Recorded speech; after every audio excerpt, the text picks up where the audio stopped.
Olá, são aproximadamente 16 horas e 34 minutos aqui de Niterói, dia 4 de maio, véspera de 5 de maio. 5 de maio, aniversário do Karl Marx, nosso grande. Estou muito feliz, muito alegre de estar aqui com o companheiro Gil Félix para lembrarmos, dividirmos como é que conseguimos organizar o livro Capitalismo Surdez, que intenção nós tivemos, que pretensão esse livro apresenta, né? Então, primeiro eu vou falar dessa alegria. O companheiro Gil e eu entramos na primeira turma de professores concursados do Departamento de Ensino Superior do INES, que não tinha esse nome à época, era Instituto Superior Bilíngue de Educação. E tanto ele quanto eu não tínhamos o conhecimento da surdez que nós temos hoje, né? Hoje o Gil está em outra universidade, ele vai dizer. Eu continuo professora do Instituto Nacional de Educação de Surdos. E esse projeto do livro surgiu para mim de uma forma muito interessante. Assim. O Gil já estava em processo de transferência, né, de saída do INES para atuar na universidade onde ele está hoje. E eu tive a alegria de ser convidada para avaliar o trabalho de uma aluna que concluía a especialização. E entre as referências estava um texto muito interessante, né, nessa área de estudos culturais surdos. E eu entrei após a leitura do trabalho da aluna, que estava muito bom, eu pedi ao Gil a referência, né? Eu falei, Gil, ela cita um texto que eu gostaria muito de ter. E já que você tem um texto traduzido em língua portuguesa, eu gostaria muito, porque a minha leitura de inglês, assim, terrível. E o Gil me apresentou uma contraproposta. Eu falei assim, não, tudo bem, eu posso te passar o texto, obviamente, mas eu já tenho uma ideia, já faz um tempo, de juntar esse texto que te interessou e outros que eu trabalhei com os alunos do INES e reuni-los todos num livro, né? Eu achei a ideia excelente. A maioria dos projetos políticos, né, Gil, que a gente tinha lá no INES, e o Gil convocou a mim e a outros companheiros, a gente dizia assim ao projeto. E então, assim começou para mim, né, a história de reunir esses textos num livro e ofertá-los a toda a comunidade de surdos aqui no Brasil, ou pelo menos com pessoas que têm dificuldades de ler os originais na língua original, né? A questão da língua é um dos temas mais sensíveis, né? Vamos dizer assim, vamos usar um termo bem genérico, mais sensíveis para essa nossa comunidade, né? Então, foi assim que surgiu a ideia do livro. Para mim, né, a ideia do livro já era anterior para o Gil, mas para mim surgiu assim. E eu também disse sim muito rapidamente, porque me desagrada muito a ideia de que os principais interessados para as discussões que esse livro traz, de alguma maneira, estavam sendo impedidos de chegar a ele, né, porque a barreira da língua continua, né, permanece sendo muito grande. E porque muitos desses textos trazem, né, tem como perspectiva uma abordagem que eu prezo também nas pesquisas que eu tenho realizado, que é fazer com que os surdos, especialmente os surdos que militam, né, pelos seus direitos, possam reconhecer como outros surdos de outros lugares vêm também se organizando em torno desses seus direitos, né, vêm narrando as suas vidas. E também porque, na perspectiva do trabalho, né, entendendo a perspectiva que o Gil tem com relação a movimentos sociais, também já desconfiava, né, eu tive acesso a esse primeiro texto, mas eu já desconfiava que os outros textos pudessem também trazer uma perspectiva de leitura dessa luta por direitos, de reconhecimento, né? Que não trabalhasse apenas um determinado viés, que é muito hegemônico aqui no Brasil, pelo menos, né? De luta em torno dos direitos, muito focado na questão da identidade, muito centralizado na questão da língua e muitas vezes não evidenciando recortes, outros recortes para essa discussão, né? Então, às vezes, o recorte ficava muito na perspectiva da língua, da identidade, mas deixava de fora outros debates importantes. Então, desconfiava disso e essa desconfiança foi confirmada. Né, Gil? Eu dei um pontapé inicial e eu acho que seria interessante, então, Gil, você explicar por que esse aparecimento do livro, para mim, é um aparecimento, vamos dizer assim, que se dá depois de você já ter pensado nessa possibilidade. Joé, bom, boa tarde. Antes de tudo, uma grande honra, uma grande satisfação estar aqui contigo, professora Aline Lage, do Instituto Nacional de Educação de Surdos. Eu estou falando a partir de Foz do Iguaçu, na Tríplice Fronteira, né? Hoje eu sou professor da Universidade Federal da Integração Latino-Americana, chamada UNILA, né? E, enfim, uma grande satisfação da gente estar podendo gravar, né, registrar esse momento aqui, já que a gente é um fruto de um trabalho árduo, né, mas que demorou muitos anos, né, para vir a público, mas que quando veio, enfim, uma grande satisfação ver que ele está aí disponível da forma como, inclusive, a gente pensou, né, quando eu, enfim, fiz o convite para você, você vai lembrar uma coisa que você falou prontamente, ok, mas, enfim, esse livro vai ser público, gratuito, a gente vai distribuir, né? Assim, exatamente. Então, estamos juntos. Enfim, então, e assim foi, né? E assim a gente conseguiu fazer, e assim ele está disponível para todos. É óbvio que a gente tem alguns desdobramentos que a gente ainda quer que ele ganhe ainda mais difusão, né? Também sobre a questão linguística, mas, sem sombra de dúvida, nas condições que a gente conseguiu, né, apresentar, é uma grande satisfação. E outra está aqui contigo hoje para esse bate-papo aí, enfim, tão interessante também, né, da gente poder relembrar essas coisas e colocar o papo em dia e retomar, né, a contribuição que foi feita a partir desse livro. Bom, na verdade, Capitalismo e Surdez é uma organização de textos, né, de minha autoria, como organizador, junto com a Aline Lage, né, e, na verdade, é fruto de algo que não surgiu exatamente para ser um livro, mas que era um projeto paradidático, que, enfim, por necessidade do trabalho docente no INES, né, eu fui professor do INES de 2007 até 2017,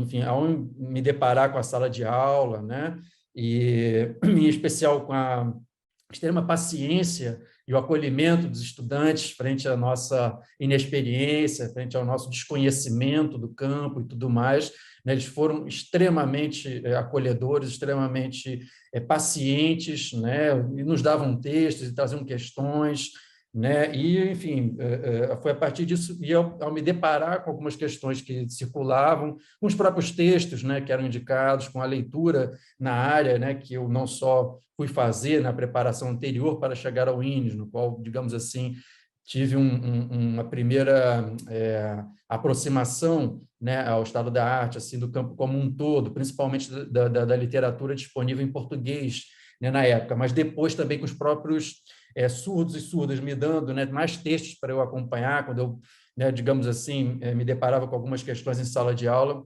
e falando da minha formação, né, a partir das ciências sociais, da antropologia, da sociologia, enfim, ficou ainda mais patente a necessidade também de trazer alguma literatura, algumas questões que eles não tinham acesso, né, a partir da circulação, não só por uma questão linguística, mas também pela próprio movimento intelectual que referenciava grande parte da literatura nesse campo, né? Aí vamos citar assim, vamos supor que chegou para a gente o que vinha ali dos anos 90 e anos 2000, né, que era o que estava circulando em grande parte, não só no Brasil, mas em todo o mundo, né? E aí eu ter conhecimento disso. E depois, né, obviamente, a partir da minha formação, fui buscar outras pesquisas também na área e trazia um pouco dessas pesquisas e buscava também fazer pesquisa junto com eles, né? Então, é um projeto paradidático, digamos assim, de tradução, a princípio, né, de alguns textos que estavam, por exemplo, em língua inglesa para o português,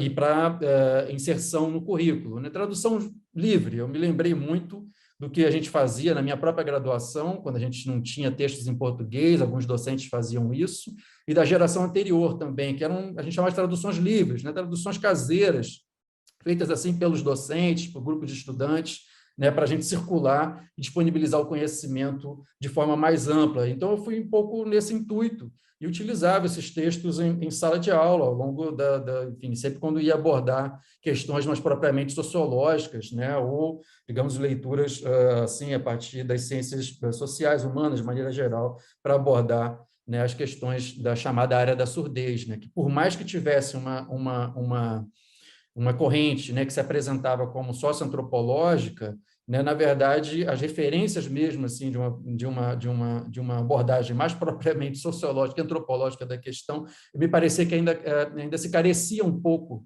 né, ou pelo menos ela era fragmentada, né, e era necessário então a gente também apresentar para os estudantes um outro tipo de abordagem que, óbvio, né, também já estava sendo feita em outras partes do mundo, já tinha sido feita, mas que eles não tiveram acesso.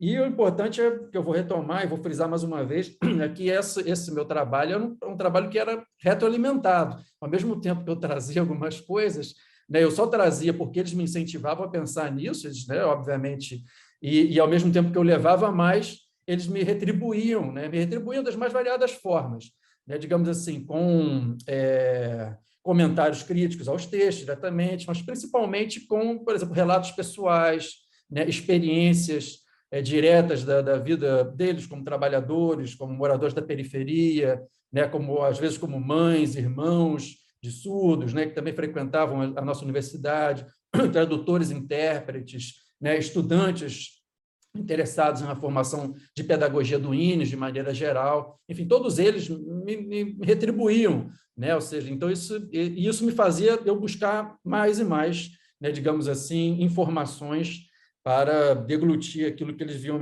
trazendo para mim, né? Então, isso, enfim, e eles iam me indicando também textos, né, digamos assim, de militantes, ativistas, de maneira geral, e com isso eu fui, digamos, também sendo instado a conhecer, né, ainda um pouquinho mais o estado da arte, assim, dessa produção. Mas, de qualquer maneira, e muitos já tinham se prontificavam até a mais, né?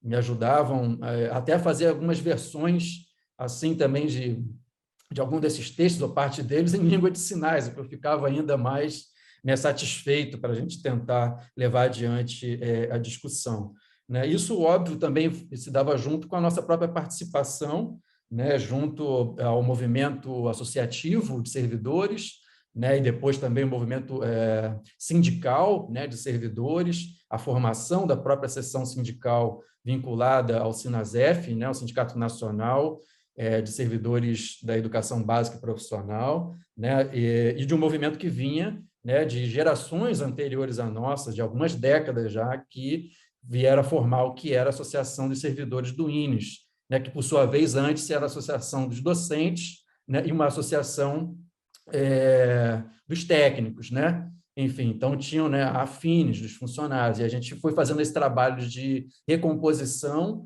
né, de unificação, até a gente lograr também o processo do próprio movimento sindical, né, e com isso junto, projetos que a gente desenvolvia nesse processo, né? Eu lembro aqui de 2 que foram fundamentais e que a gente cita como agradecimentos, né? Além, claro, né, dos agradecimentos a todos os colegas, é bom deixar isso claro, absolutamente todos, sem exceção, né, nos deram todo o apoio para isso, nossos colegas na chamada, a gente chama de faculdade do INES, né, eu acredito que ainda se chame assim, enfim, então eles, né, todo o apoio que eles nos deram foi absolutamente fundamental em todos os momentos, todos os colegas, né, nos deram esse apoio, né? Mas a gente também desenvolvia projetos que traziam colegas de gerações que já vinham na luta anterior, né, na luta ali associativa, na luta direta, né, pelos direitos dos servidores do INES, né, docentes e funcionários, enfim, todos terceirizados, né, muito fundamental. Enfim, também participava. A gente teve um projeto chamado Memória Combativa, né, que a gente deixou muito claro, resgatando depoimentos, né, dessas lutas que se travaram nas décadas anteriores, né? E um projeto também muito interessante, que a gente espera um dia poder terminar, mas que é voltado ao estudo, né? E à gravação também de depoimentos, tanto com participantes quanto com pesquisadores em torno da revolta de 1950, que ocorreu no que hoje é o INES, no Rio de Janeiro. Né? Enfim, então, e a produção de um vídeo documentário sobre isso. Né? Dessa eu consegui, na tese, foi muito interessante, porque a minha tese é sobre os professores surdos do INES. E eu já tinha incluído o nosso companheiro Sebastião Orlandi como um dos entrevistados, né? Porque alguns dos colegas que entraram nos últimos concursos do INES, 2013, né? Especialmente 2014, 2013, 2014, e alguns deles disseram assim que não havia professores surdos no INES, né? Eu falei, mas como assim não havia professores surdos no INES? Nós temos surdos, professores aposentados, né? Como assim? Então, eu fui chamar o Sebastião para ele, né? Para afirmar essa presença, né? A importância do Sebastião, e até resgatei dei mais atenção a uma dissertação que falava especificamente dele, né? Uma dissertação feita no Espírito Santo sobre o trabalho do Sebastião. E aí o Sebastião sugeriu que eu entrevistasse o professor José Vicente de Campos. E eu entrevistei. E o José Vicente falou da revolta dos anos 1950. E eu consegui fazer uma pesquisa na Biblioteca Nacional Digital, né, no acervo da Biblioteca Nacional, e pelo menos 3 diferentes jornais que fizeram a cobertura na época. Né? Então, na verdade, eu estou precisando agora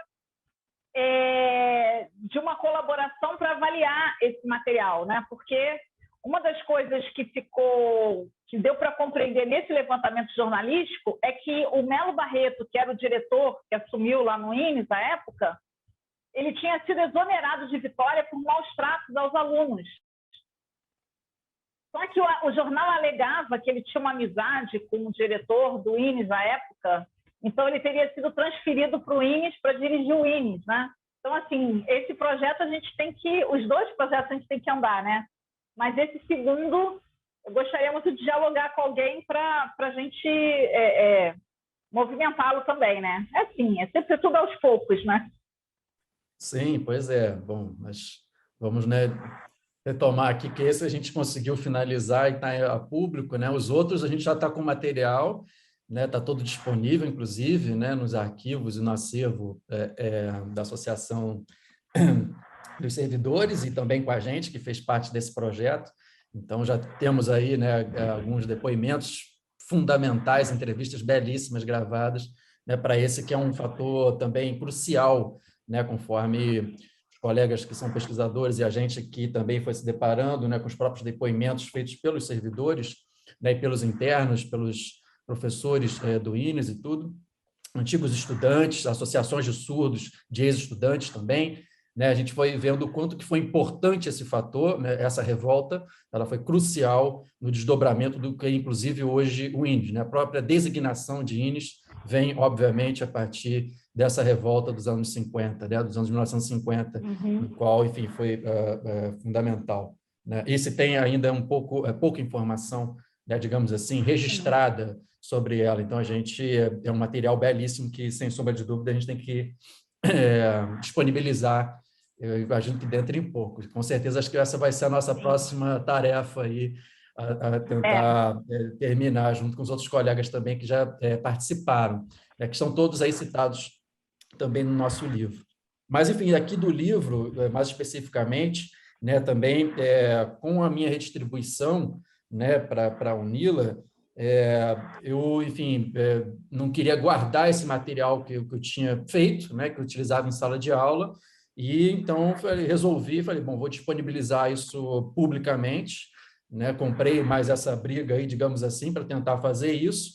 Enfim, aí veio o convite também, né, para a Aline, que se somou aí para a gente fazer esse finalizar o livro, fazer as correções, né, digamos assim, aprimorar as traduções, convidar outros colegas também para revisar essas traduções, né, se for o caso, até contratar alguns outros tradutores profissionais para nos auxiliar e para a gente mesmo fazer essa revisão técnica, né, diária, que é fundamental, uma área muito crítica, né, uma área, digamos, no qual as traduções são extremamente importantes em relação ao movimento conceitual, né, que é feito na produção nacional e na produção internacional. Enfim, então foi assim, a gente acabou, é um projeto que acabou ainda demorando mais alguns anos, né, mas foi mais pelo, digamos assim, pelo nosso esmero, né, para rever todas as vezes ali o material e ir produzindo para que ele ficasse o mais digno possível, né? Então, e também, claro, para buscar apoio dos próprios autores e dos editores, né? Porque nas traduções livres utilizadas em sala, e outra coisa é uma disponibilização pública, né? Tal qual a gente fez, precisa das autorizações.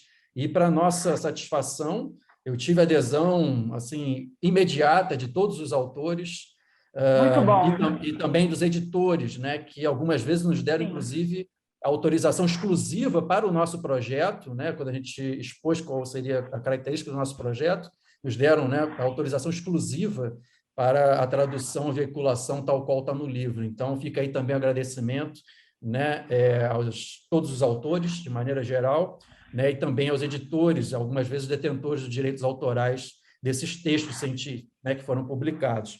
Então, isso é fundamental da gente registrar também, né, e aí foi mais um grande trabalho para a gente conseguir, óbvio, reunir todos esses apoios. Em fevereiro de 2020, a gente conseguiu também, uma vez que o livro estava finalizado, o apoio do próprio INES, né, que foi muito interessante para a publicação e a difusão do livro. Mas, logo na sequência, né, estou falando de fevereiro de 2020, né, logo na sequência veio o advento da pandemia e jogou, digamos assim, adiou, né, tudo ficou um pouco em suspenso o trabalho, né, e infelizmente, esse trabalho iria demorar ainda muito mais, né, para a gente, óbvio, né, o INES, como instituição pública, tem todos os seus trâmites necessários para levar isso adiante. Então, a gente fez a opção, né, também com o apoio dos colegas do INES, mais uma vez, enfim, mas a gente fez a opção de publicar pelo projeto editorial El Tiple, né, que, enfim, se encaixa perfeitamente também no projeto que a gente vinha fazendo, e é um projeto editorial que a gente leva adiante aqui a partir do grupo de pesquisa sobre trabalho, que tem um caráter internacional e internacionalista, né, digamos assim, de difusão científica, também de livros gratuitos, né, pela internet. Então, foi por esse selo que a gente lançou, e o INES prontamente também já digamos, se prontificou, né, e nos deu o apoio para uma possível, a gente espera que seja também em breve, né, mais uma edição bilíngue em língua portuguesa, né, e língua brasileira de sinais desse livro. Então, a gente espera aí pelo selo editorial também do INES, né? Então, a gente espera que isso seja feito aí dentro em breve, na medida aí do possível, né, do processo interno do INES para esse tipo de publicação. E, Gil, era importante também o Gabriel, né? Você tinha localizado um texto avaliando, a gente quase já no final, típico do Gil, né? Quase no final do livro, não, poxa, eu estou pensando que podia ter mais um texto aqui, só que eu não consegui fazer a tradução dele, e foi mais ou menos nessa época que a gente teve o apoio do Gabriel Nascimento, né, que é da área da surdez também, né, tradutor e intérprete e formado também em língua inglesa, né? Então foi legal que o Gabriel conseguiu estar com a gente, aí ele colaborou, aí teve um período que ele precisou ficar meio assim, né? Que ele também estava envolvido lá, né, com trabalho, estudo, mas só para também deixar registrado o apoio do Gabriel, que sem ele esse texto que você queria incluir não teria sido possível, né? Porque eu estava sem tempo de fazer a tradução, né? Ele estava integralmente em inglês e estava um período difícil para você fazer a tradução, e o Gabriel nos ajudou nisso, né? Então, até essa questão, né, Porque aquilo, né? O livro já estava demorando um pouco para a gente fechar. Então, já tinha demorado um pouco, então, identificada a necessidade de acrescentar mais um, então, né, um pouco mais de paciência e acrescentar, eu acho que foi importante, sim. Então, queria registrar isso também.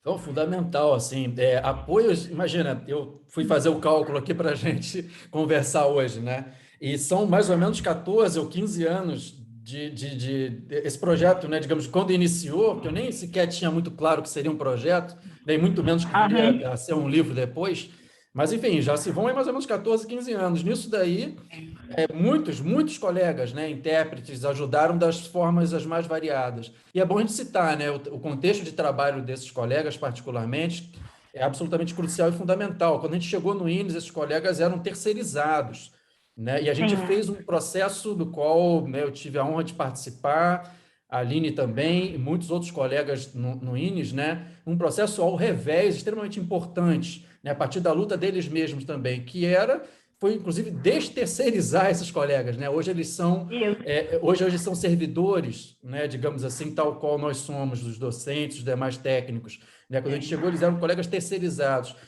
e com condições de trabalho extremamente precárias, né? Com remunerações muito baixas, tendo que conciliar jornadas de estudo e trabalho longuíssimas, né? E de deslocamento no trânsito do Rio de Janeiro, dos locais de moradia, em grande parte muito distantes de Laranjeiras, onde fica o INES, né? E vice-versa. Enfim, então, e de todas as organização do contribuições trabalho, né? foram, exatamente, todas as contribuições foram E fundamentais. Tiveram colegas, né, que a gente, inclusive, fez questão também de citar, que, assim, queriam muito contribuir, né? Mas não tinham tempo, assim, de fato, né? Não tinham tempo, dinheiro, condições, né, ali, digamos assim, para poder contribuir com o livro. Então, assim, eu particularmente, nunca tive um não, né? O máximo que eu tive foi tudo sim, mas, assim, aquele sim que falava, poxa, realmente eu não consigo, não vai dar, né? E foi mais ou menos nesse sentido, todos os colegas que contribuíram do início ao fim, né? Desde aí até o finalzinho, né? Como a Aline bem citou, tivemos contribuições valiosíssimas, né, para o livro, mas também fica registrado todos os demais, né, que nos auxiliavam e estavam com a gente em todo o período. E que, enfim, né, ao fim, eu acho que, como a gente diz aqui nos agradecimentos, que fica a serviço, né, da emancipação internacionalista dos explorados e dos oprimidos, que eu acho que é para isso que a gente está, obviamente, dedicando, né, todo esse trabalho que, às vezes, para a gente mesmo, né, grande parte das primeiras traduções e desses textos, inclusive do trabalho depois para publicação, eu fiz nas minhas férias mesmo, né, trabalhei nas férias para deixar que ele viesse à tona. Enfim, e ao finalizar, ali também, né, de um processo para finalizar, alguns textos não entraram, outros a gente teve que, né, como a Aline bem lembrou, falei, olha, esse daqui não tem jeito, a gente tem que colocar ele também, né, enfim. Então, e outros não entraram, mas a gente fez uma seleção ao fim de 10 textos, né, 10, além dos agradecimentos, de uma notinha de tradução, né, e de um prólogo que eu escrevo, e que eu vou falar aqui para vocês rapidamente, mas, enfim, a gente fez uma seleção aí de 10 textos para compor o livro, mas, ao compor isso, é necessário porque são textos nos quais eles não estão todos exatamente, né, vinculados à questão da surdez, né, ou são daquilo que, grosso modo, né, se chama, às vezes, no Brasil, de área da surdez. Né? Mas todos eles se complementam, né? Mas eles se complementam de uma forma que eu acho que a gente precisou explicitar isso para o leitor, né? E aí, por isso, eu senti a necessidade de escrever esse prólogo, né? Daí que nasce, né? Que eu, enfim, intitulei aí como o anticapitalismo dos surdos, né? Enfim, com algumas chaves de leitura do livro e das teses, né? Que ele condensa, ou seja, o que amarra, na verdade, essas contribuições, né, que se dão a partir de campos distintos de investigação, né? Isso eu lembro que é muito fundamental, extremamente necessário. Eu lembro que quando eu eu tive afastamento, né, das minhas funções no INE, afastamento para estudo, para desenvolvimento do meu doutorado, né? E eu lembro que quando eu voltei, com apoio, né, do INES para isso, quando eu voltei, eu lembro que eu ofereci uma disciplina que chamava Capitalismo, Trabalho e Surdez. E eu lembro que isso, né, enfim, já articulando assim as coisas, nessas leituras, né, desses textos que eu já tinha trabalhado e tudo mais, mas agora criando uma disciplina especificamente com essa temática, né? Ela se chamava Capitalismo, Trabalho e Surdez. E aí eu lembro que os estudantes paravam, às vezes, na época que a gente estava propondo a disciplina, ou que seja, depois até já fazendo a disciplina, a primeira coisa que me perguntavam, mas, professor, o que isso tem a ver? Enfim, né? Ou seja, um imenso estranhamento, assim, né? Mas, na verdade, como assim? Né? Na verdade, isso tem a ver, né? E era o tamanho estranhamento, digamos assim, das proposições que a gente fazia frente à literatura, que já estava muito assentada na área, né? E que, obviamente, todos eles conheciam muito bem. Então, mais uma vez, eu lembro que quando eu fui sentar, né, depois para organizar os textos, isso sempre me voltava, né? Eu falei, não tem jeito, né? Assim, ou a gente explicita exatamente, né, essas chaves de leitura para o leitor, ou ele, de repente, não vai entender muito bem por que esses textos aqui foram os que a gente selecionou. Né? E daí vem, então, o prólogo e o anticapitalismo dos surdos, né? Que, enfim, aí eu vou já compartilhar aqui, porque eu acho que tem algumas questões que são fundamentais. Já começo aqui, eu acho que, enfim, achei por bem, né, já colocar a epígrafe aqui de alguém que também se debruçou com questões, digamos assim, seminais a seu, a seu tempo, né, com questões tão fundamentais como é esse trecho aqui do Zé Carlos Mariátegui, né, que é uma tradução minha mesmo aqui direta. Todas as teses sobre o problema indígena que ignoram ou eludem como problema econômico-social são mais outros tantos estéreis exercícios teoréticos, e às vezes só verbais, condenados a um absoluto descrédito. Não é salvo a boa-fé de algumas. Praticamente, todas não têm servido senão para ocultar ou desfigurar o problema. Enfim, extremamente corajoso, mas que eu acho que é fundamental para a gente abordar, né, e ser honesto em termos científicos, sociológicos, com aquilo que tem que ser, digamos, dito, estudado e visto, né, no mínimo assim, provocado, né, para o conhecimento dos nossos colegas, dos nossos estudantes, e de forma mais ampla. Né? Então, foi essa aqui essa a nossa seleção. Eu posso, né, para a gente deixar registrado também aqui para quem vai vir assistir a gente, eu faço aqui um pequeno apanhado, né, dos textos, mas a intenção não é exatamente fazer uma apresentação dos textos, mas, como eu falei, né, dar algumas chaves de leitura. Né? Mas, enfim, aqui passo a leitura para vocês também. Ao fim, fizemos a opção de publicar 10 textos, além desse prólogo, com um resumo de algumas chaves de leitura. Martha Russell e Ravi Malhotra em Capitalismo e Deficiência, e Rod Sloras em Marxismo e Deficiência, a partir dos Estados Unidos e da Inglaterra, sintetizam o quadro teórico materialista e expõem um generoso histórico da construção social da deficiência e dos impasses da sua superação emancipatória no capitalismo.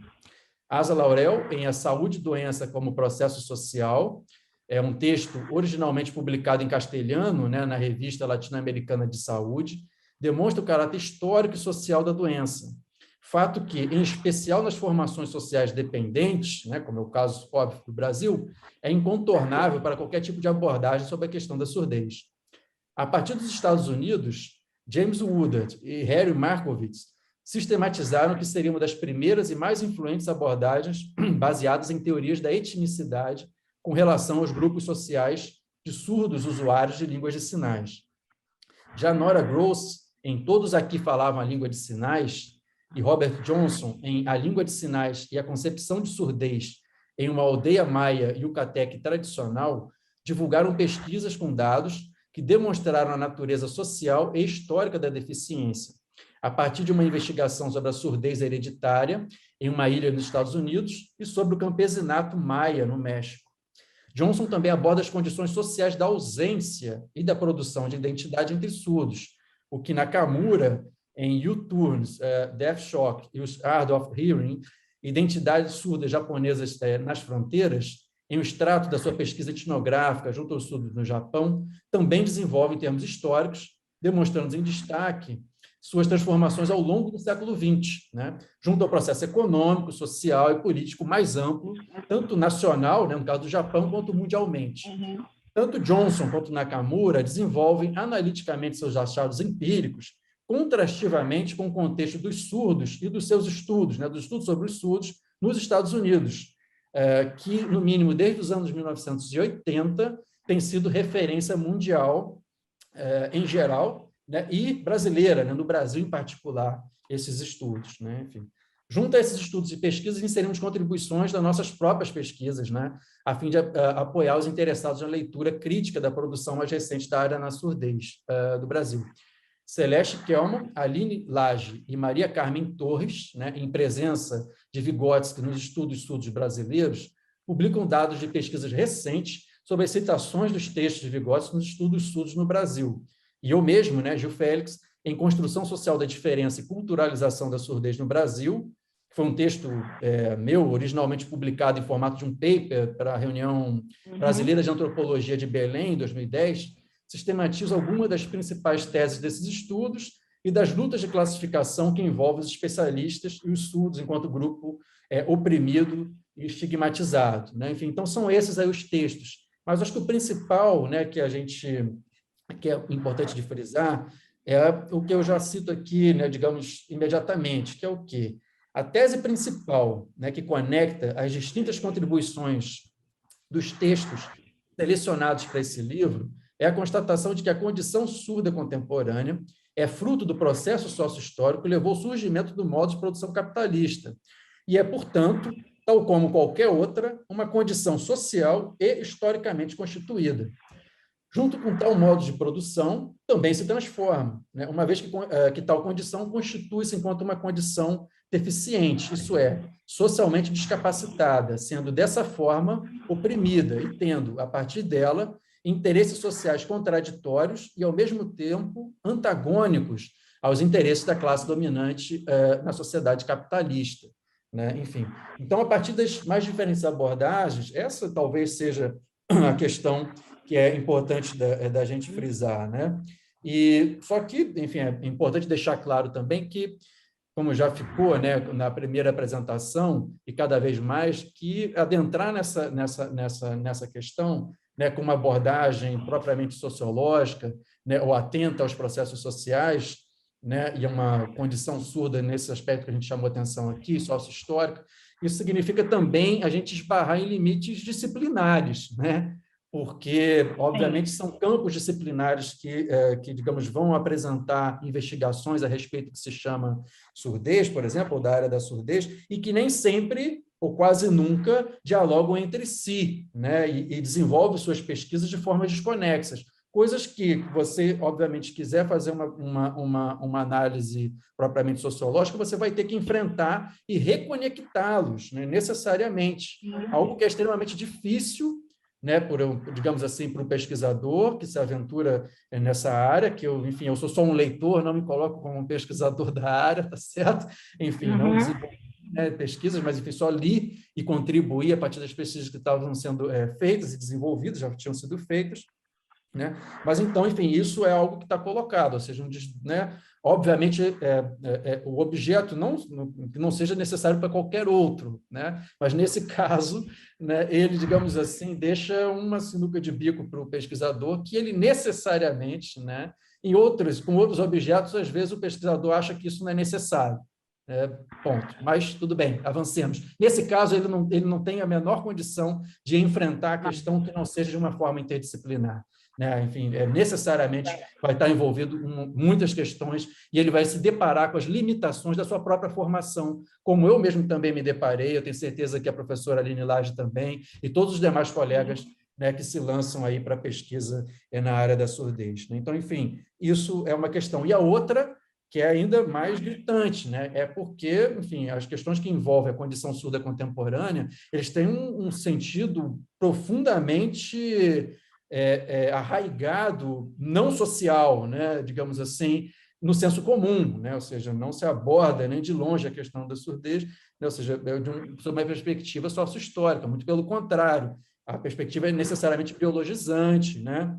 Ou qualquer outra que seja, inclusive entre os próprios cientistas sociais. Há uma dificuldade muito grande, né, da gente abordar a condição surda contemporânea, porque o sentido, obviamente, não social dessa condição no senso comum é extremamente arraigado e forte, inclusive no senso comum acadêmico, né? Então, mas dialeticamente, como não poderia deixar de ser, ao mesmo tempo, né, que ele é extremamente arraigado nesse sentido não social, investigá-lo. Você tem um ponto de observação, por exemplo, do modo de produção capitalista, que é extremamente poderoso, né? Poderoso no sentido crítico, né, para a análise desse próprio modo de produção, ou seja, né, conforme mais, né, digamos assim, as construções sociais são ocultas, né, obviamente mais poderosas ao desvendá-las, o pesquisador consegue alcançar, né? Consegue um logro, um poder de explicação e de crítica, obviamente, em relação,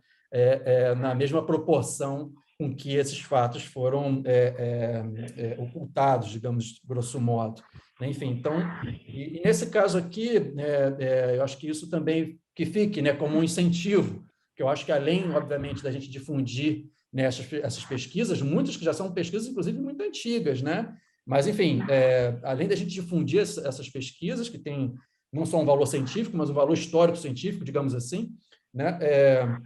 É importante a gente também frisar que a gente quer incentivar mais pesquisa, né? Eu acho que seja, obviamente, né, um convite aí para que os colegas investiguem a partir dessas nossas proposições, né? Como, inclusive, já tem sido feito aqui, e a gente fez questão de inserir, né? Mas, junto com isso, acho que é importante já frisar que houveram dois, né, dois movimentos que eu acho que são importantes, né? Dois, digamos assim, pontos no qual o processo das investigações, principalmente no século XX, foram importantes para a gente. Eu também faço questão de frisar isso, a partir, obviamente, dos textos que estão colocados aí, das leituras, né, que eu fiz nesse período.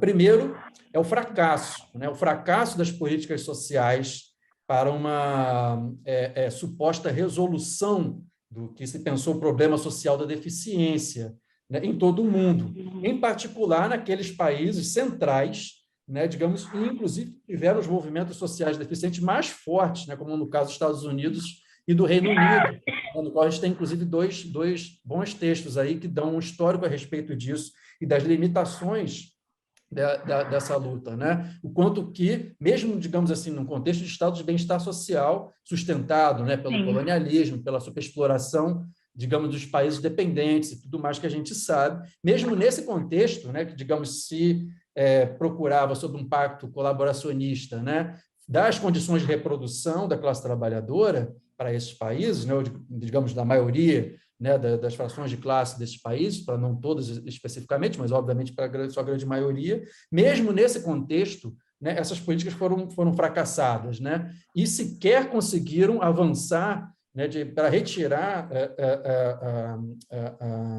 a discapacitação do seu plano das formas mais miseráveis, né, que o próprio modo de capitalismo capitalista desenvolveu historicamente, né? Nem sequer sobre isso foi possível, né? Então, isso se viveu um fato extremamente importante ao longo do século XX, né? Obviamente, Gil, poderiam existir outros casos, mas nesse caso eu acho que é fundamental.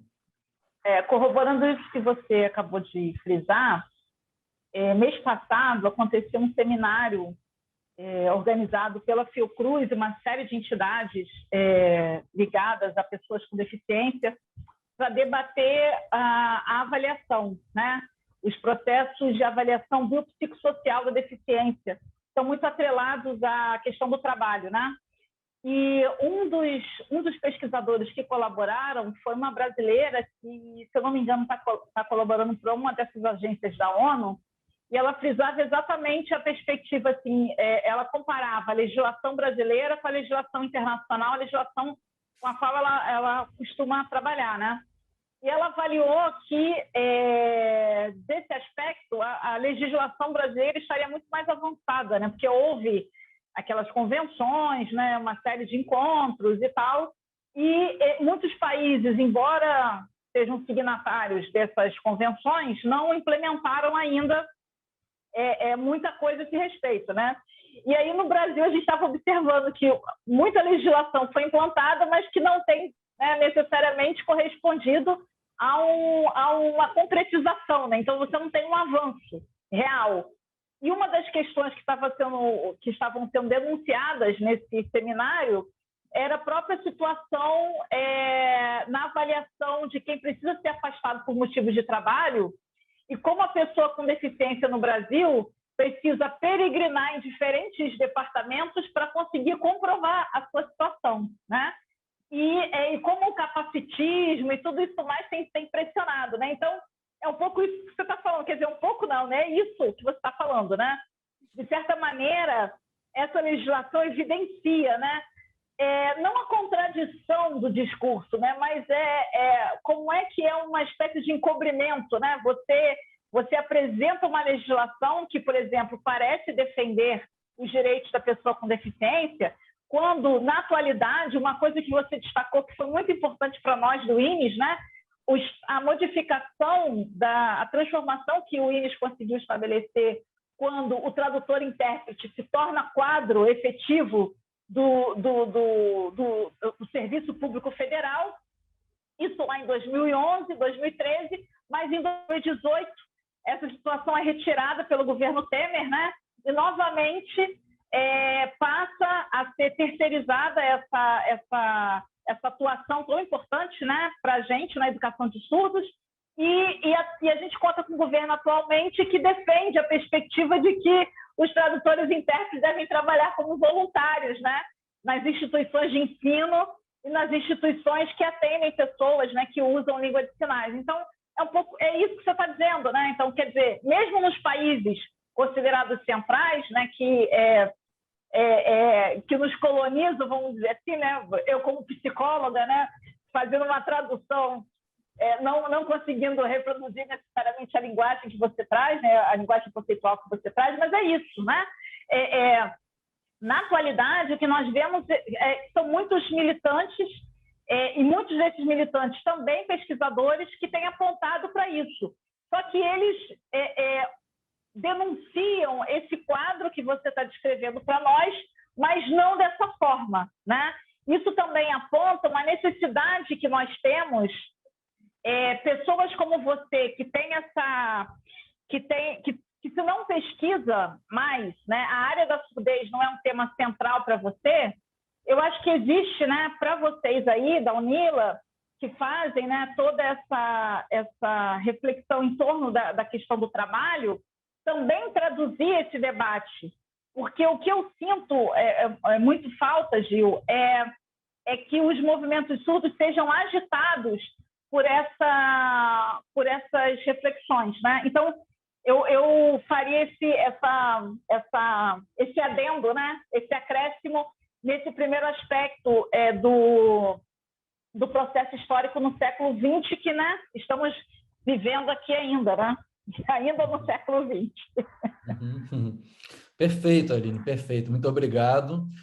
Enfim, contribuição valiosíssima, né? Enfim, no caso da questão das terceirizações, é bom a gente frisar, né, o processo mais longo, né, que vem desde os anos 90, né, enfim, de maneira mais ampla, né, e que mesmo antes, né, do que, digamos, que já era o sentido apontado, né, na chamada acumulação flexível do capital, né, terceirizar absolutamente todas as tarefas, né, digamos assim, para, né, em último sentido, aumentar a circulação, né, da força de trabalho, né, ou seja, você tornar, né, o trabalhador demissível, né, e recontratável quantas vezes for necessário e de acordo com o próprio ciclo da produção, né, e da maneira, às vezes, a mais adequada ou a mais ajustada possível, tal qual a gente hoje está acompanhando com formas extremas, né, digamos aí, tem se chamado de uberização, eu chamaria de uma amazonização do trabalho, né, enfim, ou de uma supercirculação em termos conceituais, mais propriamente,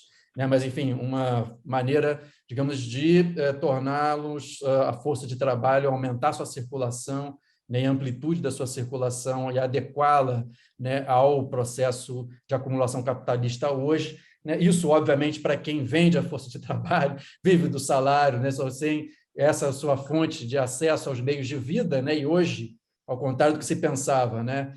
O mundo se pensou em determinado momento que a gente nunca viveria o que existiu no século XIX, né? Em termos de mercadorização das coisas.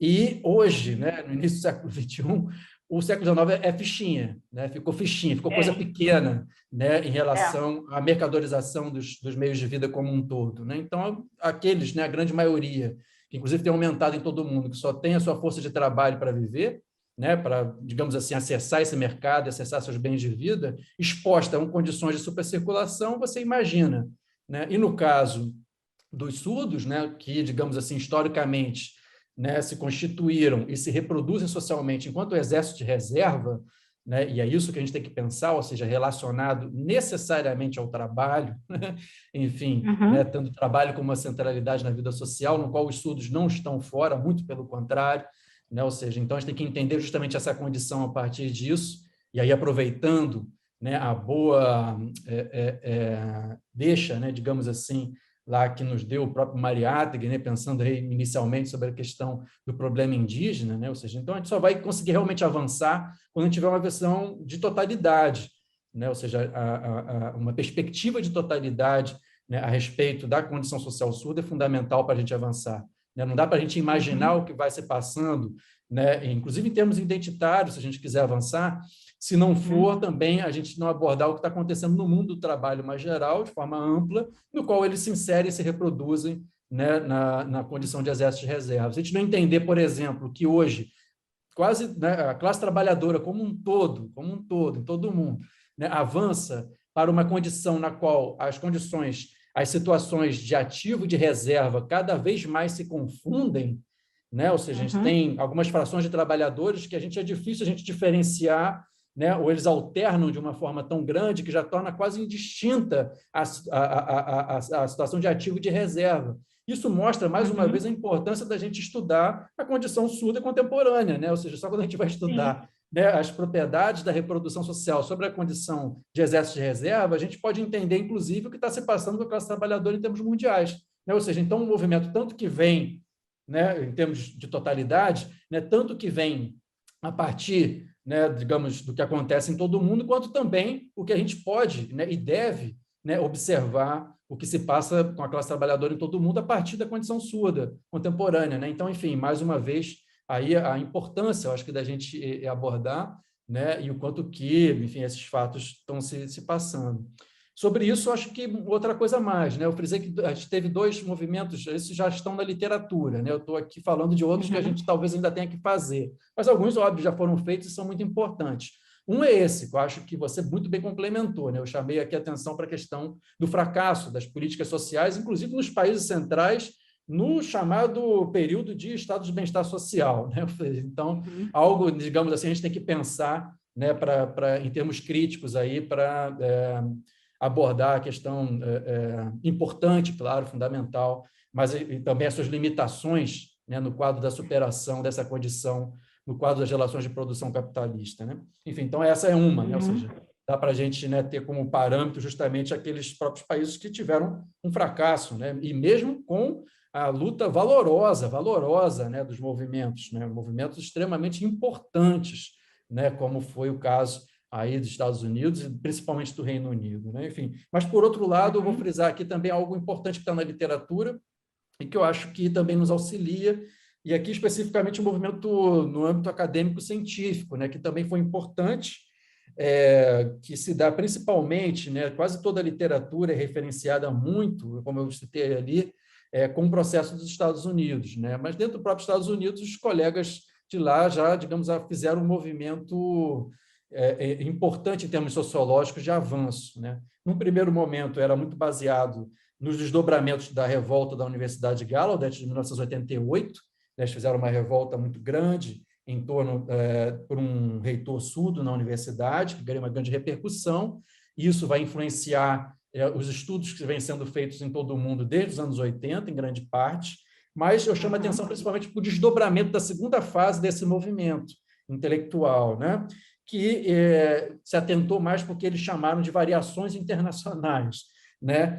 Que não era mais do que o estranhamento, digamos assim, com aquilo que eles tinham com o processo, né, que ocorreu nos Estados Unidos em relação aos grupos, principalmente os grupos usuários de língua de sinais nos Estados Unidos, né? E o que se pensava é que seria exatamente o mesmo processo que ocorria em todo o mundo, né? Ou seja, um estranhamento com esse certo imperialismo epistêmico, né? Que vigora e vigorou em parte desses estudos, né? E, portanto, obviamente, muito um processo no qual eles, digamos, foram, né, redescobrir, em contraste, né, digamos assim, para relativizar parte da teoria que havia sido formulada principalmente a partir do processo estadunidense, né? E aí, obviamente, esse segundo movimento, sem sombra de dúvida, é mais consistente em termos propriamente sociológicos, né?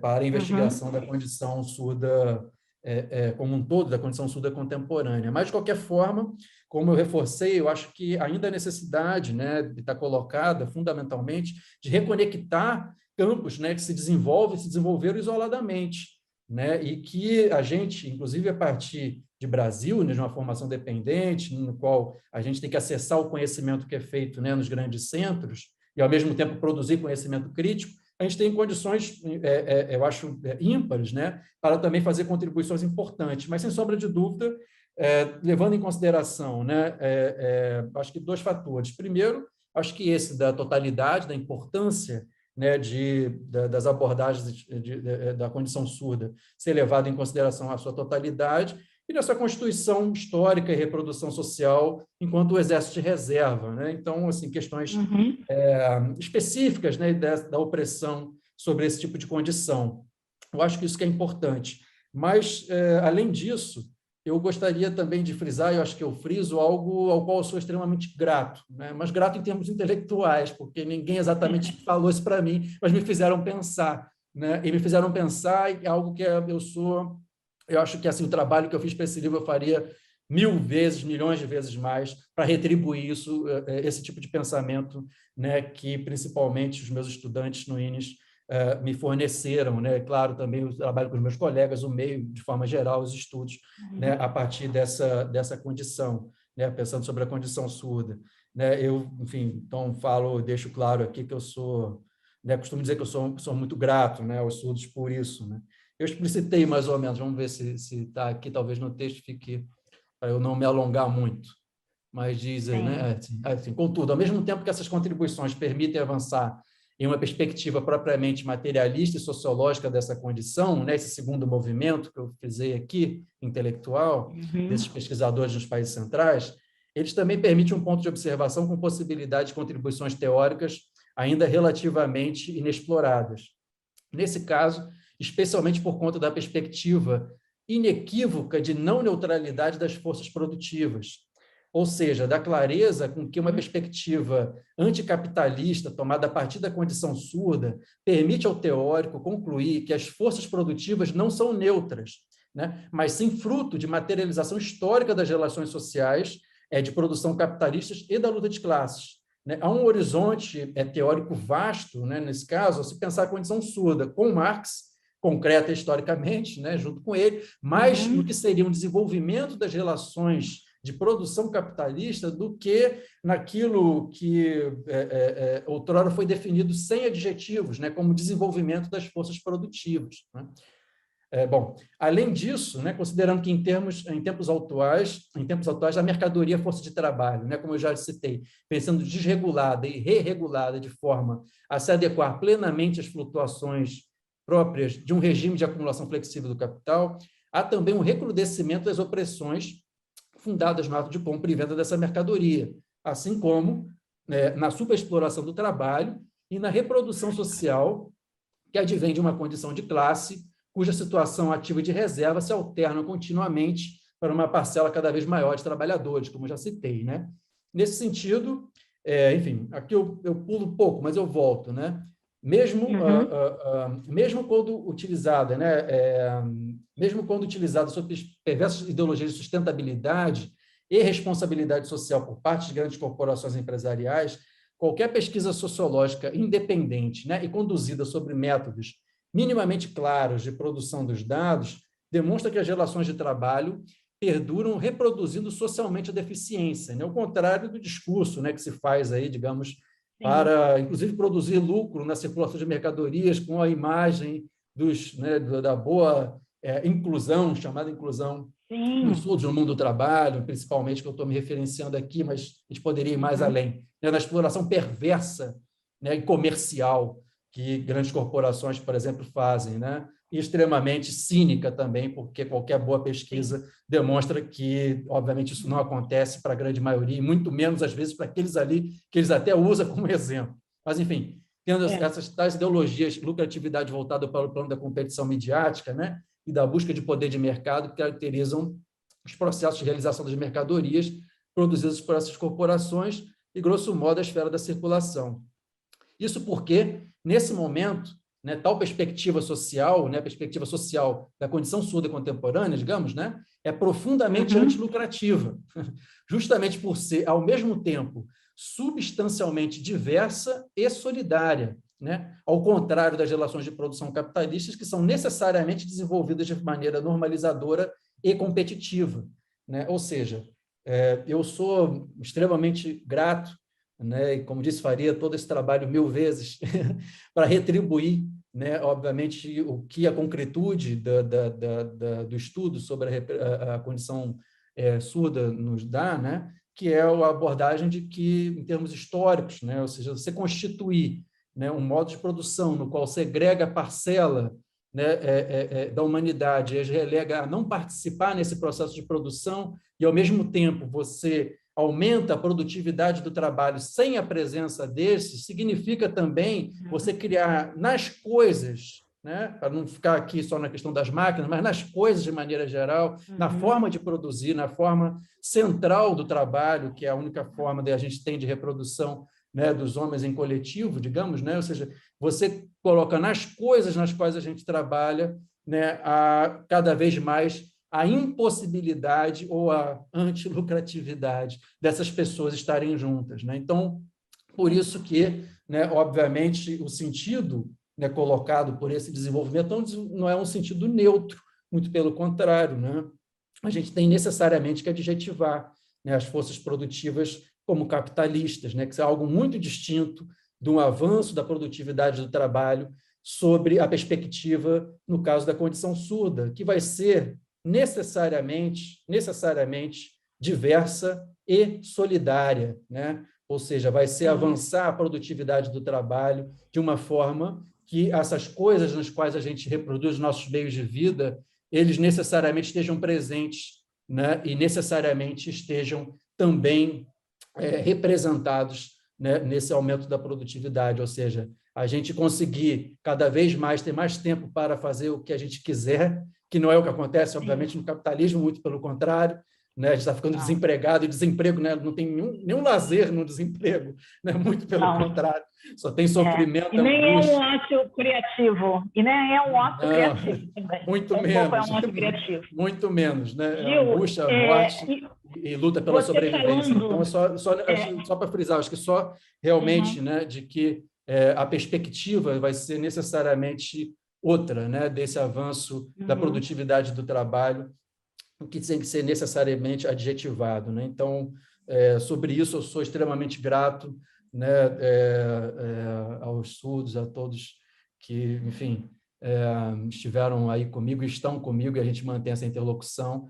E, embora eu, né, diga que eu não sou um pesquisador e não me coloco como um pesquisador da área, né, eu sou um assíduo leitor e, sem sombra de dúvida, reconheço e sou muito grato à perspectiva dessa condição, né, que eu já falei para vocês, ela é fundamental e para nos dar um ponto de vista crítico sem igual, né, para pensar, por exemplo, a questão do trabalho, né, e uma vez que o trabalho continua sendo central na vida social, né, para pensar a vida social como um todo. Enquanto você falava isso, eu lembrei de um momento em que uma pesquisadora surda lançou exatamente essa questão, né? Ela estampou essa realidade para nós, não falando tanto do trabalho, mas especialmente das condições de vida, né? E de como para diferentes grupos essa condição vai se materializando, né? Então, era uma mesa de abertura em que nós tivemos a a fala, né, a intervenção das Mães de Maio, de uma liderança indígena da Bahia, de uma militante dos movimentos negros, de uma mulher trans, e todas elas, né, vieram falar de diferentes situações envolvendo o trabalho, envolvendo outras questões, enfim. Aí, no momento das perguntas, uma pesquisadora surda, ela estava fazendo doutorado à época, ela estava assistindo e ela virou e falou assim, olha, eu já tenho quase 30 anos, sou professora da universidade, estou fazendo doutorado, e eu não sabia de absolutamente nada disso que vocês estavam falando, né? Eu não conhecia essa realidade que vocês estão dizendo. Ela foi se remetendo a cada uma delas, né? E ela falando assim, olha, as informações que chegam para mim sobre isso tudo que vocês estão contando, que é tão grave, não chegam de vocês para mim, né? Ela querendo dizer assim, né? Ela queria dizer, olha, se eu for assistir o Jornal Nacional, vai ser o Jornal Nacional me contando o que teria acontecido, e não vocês relatando o que teria acontecido, né? E assim, eu estava conversando com a Débora, né? Que é uma das líderes das Mães de Maio. Ela é de São Paulo, né? Aí eu virei para a Débora e falei assim, Débora, você reparou que aquela colega que falou com você não estava entendendo nada do que você estava relatando lá no cemitério, né? Era um documentário em que ela mostrava uma cova comum que foi descoberta no cemitério em São Paulo, onde a polícia jogava os jovens negros que eles tinham, né, exterminado, né, essa mão de obra excedente, né, esse grupo que a gente pode fazer passar, né, e isso passa, né, inevitavelmente, aquela questão, né, da língua, né, de como a gente se comunica, mas passa por esse ponto que você está colocando, né? Passa exatamente por esse ponto que você está colocando. Às vezes eu penso que a gente fica, Gil, muito ensimesmado nas nossas áreas de conhecimento, né? Então eu vejo o pessoal muito preocupado com a tradução, aí eu vejo o pessoal muito preocupado com qual categoria que vai lidar, quando falta esse ponto que você está falando, né? Essa percepção de que a gente precisa, só junto e mobilizado, que a gente consegue ir fazendo essas traduções que estão para além de você ter uma língua comum. Porque a língua comum que a gente precisa ter nesse momento não é se você sabe Libras ou se você não sabe Libras, né? Mas compreender essa realidade que a gente está passando, tudo isso que nos pressiona, e conseguir uma mobilização com relação a isso, né? Então, parece que é uma coisa louca, né? Que fica ali as Mães de Maio com a sua luta, os sindicatos com a sua luta, os surdos com a sua luta, e caramba, né? Temos todos uma determinada condição comum, e a gente não se organiza em torno disso, né? Eu agora fiz a minha própria tradução, né, do que você falou, sobre algumas coisas que me mobilizam também, né? Porque não pode passar só por uma língua, não pode passar apenas a gente não pode ficar focado apenas preso apenas nesse caminho, né? A realidade é interdisciplinar. Você falava que quem quer trabalhar com a surdez precisa inevitavelmente lidar com temas, lidar com conceitos que não são próprios seus, né? Que não vem muito da sua área, né? Então, alguém que investiga, problematiza em torno, por exemplo, da temática do trabalho, pode achar que a temática da surdez está muito distante. E eu penso que quem conseguir fazer uma boa leitura dessa forma como você concebeu a organização do livro, vai perceber que não. Que sim, né? Existem alguns detalhes, existem algumas questões que são importantes entender para sacar, né, qual é dessa questão da surdez, o que significa isso, né? Que não é só uma perspectiva biológica, não é só o quanto de informação sonora do ambiente eu consigo captar e traduzir eletricamente no cérebro, etc, etc. Mas conseguir ir além dessa situação, ir além desse ponto e perceber que você, sim, que estuda a categoria trabalho, precisa, de alguma forma, mobilizar, né? Mobilizar aquilo que está à sua mão e catucar quem acha que está lidando com temas que são muito diferentes do que você está discutindo, porque não são muito diferentes do que você está discutindo, né? A gente precisa perceber, a gente precisa ativar esse tipo de compreensão, porque senão a gente não vai conseguir sair dessas caixinhas institucionais, vamos dizer assim, né? Disciplinares, né? Sair dessas caixinhas disciplinares e nem ficar entrando naquela... Eu entendo toda a discussão sobre interseccionalidade. Por que é preciso uma visão interseccional? Talvez seja uma forma nova de falar uma coisa que já está bastante antiga, né? A realidade é assim. A gente é que, né, por uma limitação, por uma necessidade, a gente faz um recorte, né? Em cima dos nossos interesses, em cima daquilo que a gente acredita que é a nossa capacidade. A nossa capacidade de articulação tem que ser muito maior do que a nossa capacidade de análise, né? Porque a sua capacidade de análise aproximada de alguém, por exemplo, que é uma liderança surda, vai fazer com que a mobilização consiga ir muito mais além, né? Então, não é nem para desqualificar o tema que o outro investiga, muito menos o seu próprio, né? Mas de dar um passo além. E eu acredito mesmo, Gil, assim, se as pessoas tiverem disposição de avaliar os textos que a gente organizou aqui, mais que, né, que você organizou primeiro, né? Eu sou só uma colaboradora, que você organizou, e se estiver disposto a isso, vai entender que tem sim uma responsabilidade. Se a gente quer mudar, ou se a gente quer, no mínimo, pressionar essa realidade tão opressora, né, que vem nos pressionando, a gente vai precisar de uma energia muito maior do que tão somente lidar com os temas que nós temos problematizados. A gente vai ter que ter uma disposição para se abrir ao outro e também de cutucar o outro.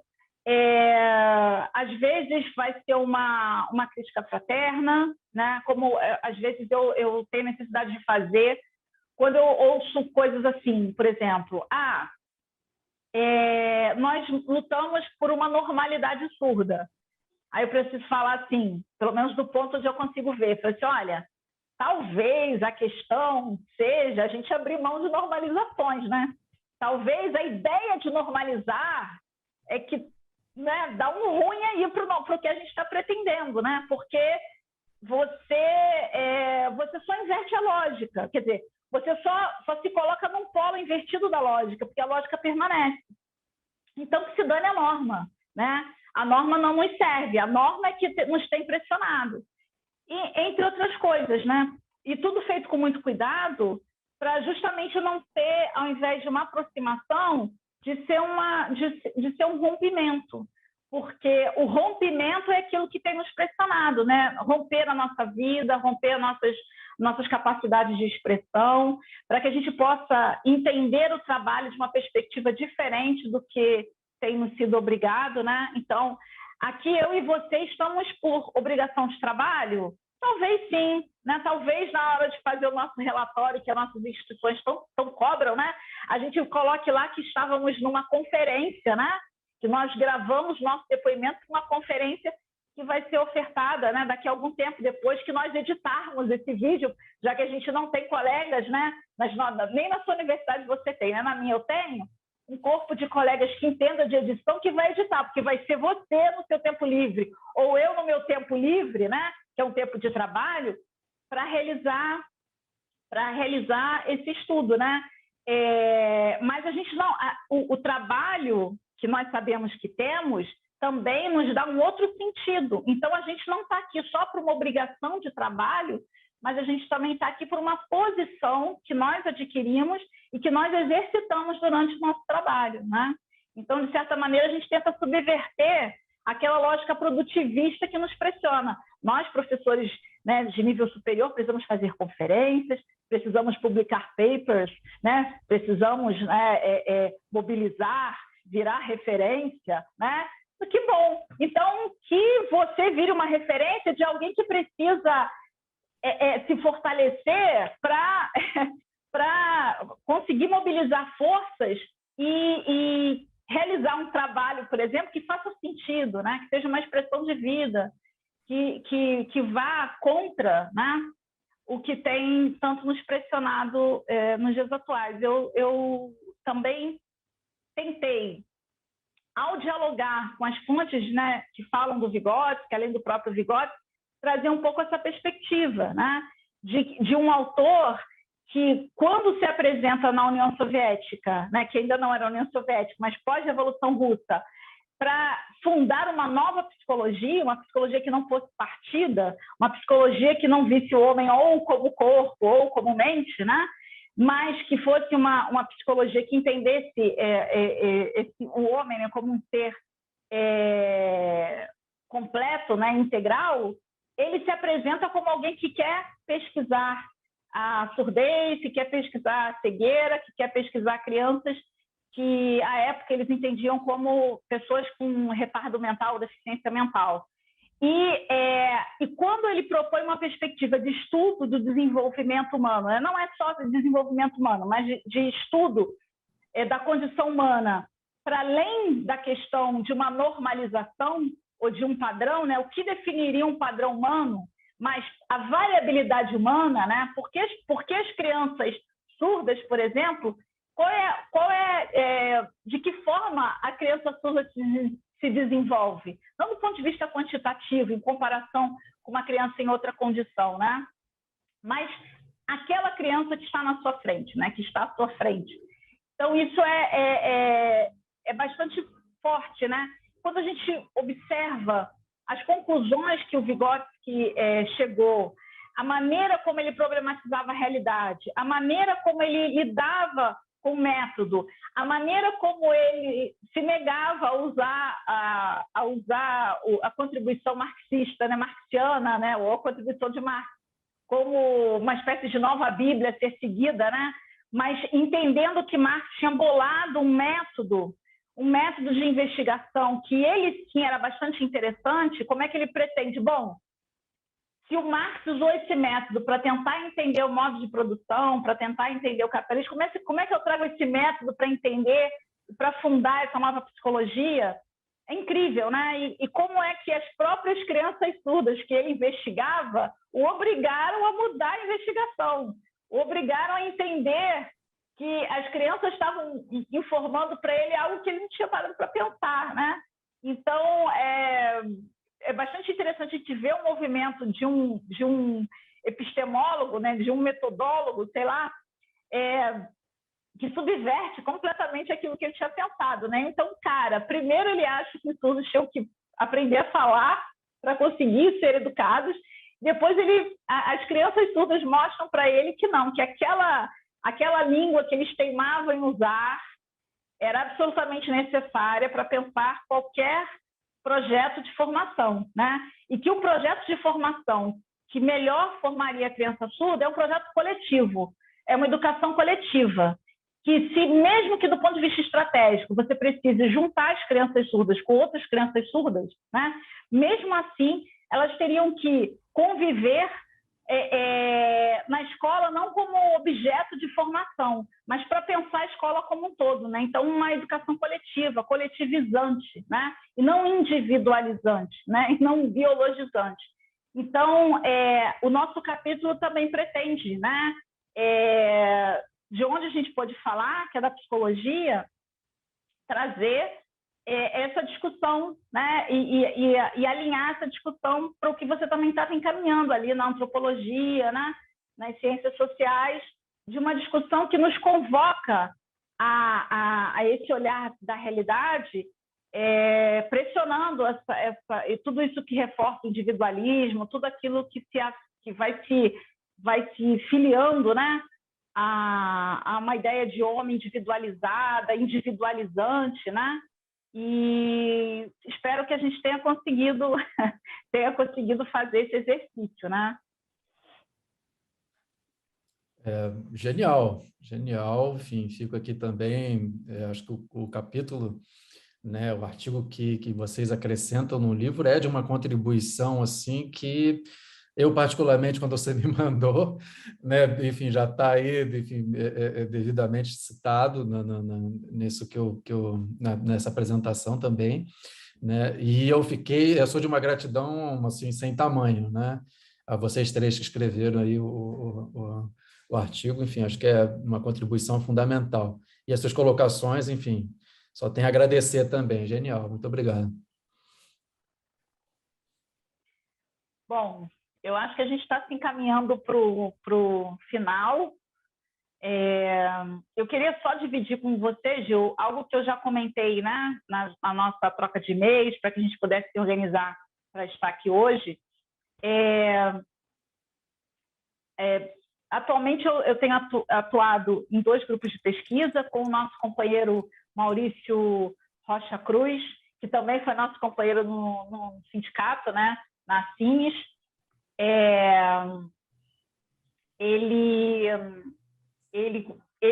gente organiza um grupo de pesquisa que estuda a formação de professores de surdos, em 2 linhas, né? Tanto formação de professores que trabalham com surdos, quanto também os próprios professores surdos, e um outro grupo de pesquisa no FRJ, ligado à Faculdade de Educação, em que a gente faz pesquisas e estudos na área da surdez, né?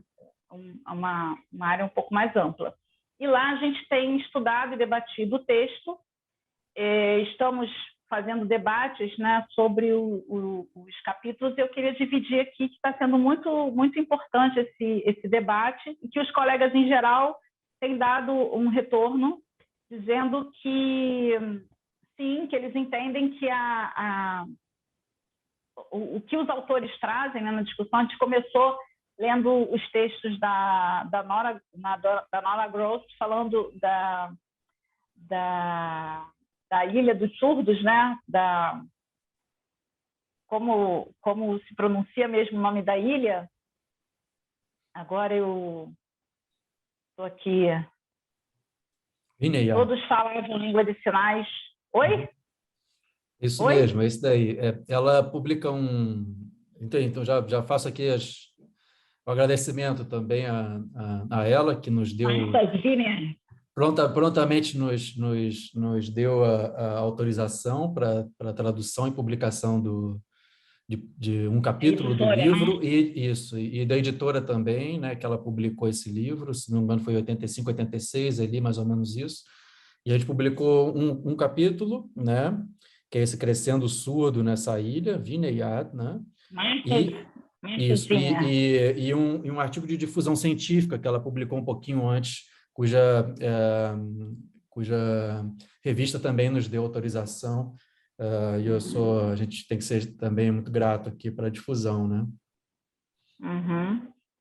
E, enfim, então eu só acrescentar, fico muito feliz de saber que o livro, a nossa intenção acho que era essa mesmo, né? Enfim, a gente utilizar, eu também indico aqui para os meus estudantes, enfim, né? E acrescento, né? Eu lembro aqui de uma turma de introdução à sociologia, no qual esse debate foi feito, foi muito interessante. Enfim, ele já está disponível no repositório institucional da universidade também, né, para acesso, da mesma forma que a gente distribui, né, acesso gratuito, aberto, amplo, mas, enfim, já está disponível para consulta lá também. E eu lembro que a gente circulou, tivemos grande apoio também do meio sindical, né, os colegas de instituições, né, dos sindicatos, dos servidores, principalmente dos sindicatos da educação pública, né, federal, nos deram um grande apoio, veicularam bastante, né, a contribuição do livro. Enfim, eu fico bastante satisfeito que a gente minimamente esteja conseguindo, né, difundir, já que, óbvio, a nossa produção é toda independente, né, a gente não está buscando lucro nem nada, né, e ela foi feita por nós mesmos nesse projeto de difusão, que é um projeto de difusão, enfim, internacional, internacionalista, mas que, óbvio, tem as suas limitações, né? Porque tudo que se faz a contrapelo, óbvio que a gente não vai ter um apoio de uma distribuição extremamente poderosa e comercial, né? Mas eu fico justamente feliz e satisfeito que quem deve ter acesso está tendo. Tomara que a gente consiga também fazer a difusão, né, da versão bilíngue, né, em breve, como os colegas do INES nos incentivaram, inclusive, a fazer isso, que a gente também consiga fazer essa edição, né, aí bilíngue, né, em português e língua de sinais brasileira, para que ainda tenha também uma repercussão entre grande parte aí também, né, dos surdos que são usuários ou têm maior fluência, né, na língua de sinais brasileira. Eu acho que seria muito interessante se a gente também conseguir fazer essa difusão. E reforço para a gente retomar os trabalhos também, né, os finalizar, se for o caso, contribuição do colega Maurício, fundamental, né, nesse caso aí também, já que nos ajudou desde o início também com as filmagens, né, e tudo mais, e é um pesquisador da área, né, também extremamente interessado nas questões históricas, particularmente da formação de professores no INES, né, então, e que também acompanhou, né, atentamente a questão, principalmente do nosso trabalho do Memória Coletiva, combativa, né, e da produção sobre a revolta de 1950. Tomara que a gente consiga editar isso também e soltar, nesse caso, como uma produção audiovisual. Né? Enfim, também seria extremamente importante. Óbvio, com tradução também para a língua de sinais brasileira. Então, um abraço, né? Deixo aqui um abraço para todos. Agradecer o tempo, né, para assistir e espero que deem retornos o texto, né, críticas, retorno, enfim, de que forma afetou, né, esse trabalho afetou quem vier a lê-lo, né. E agradecer a você, Gil, pelo convite e pela generosidade, né, de achar que eu, de alguma forma, poderia colaborar para o livro. Acho que foi o contrário, acho que colaborou mais para mim, né? Eu me dei muito menos e recebi muito mais, eu acho. Então, queria aqui de público agradecer.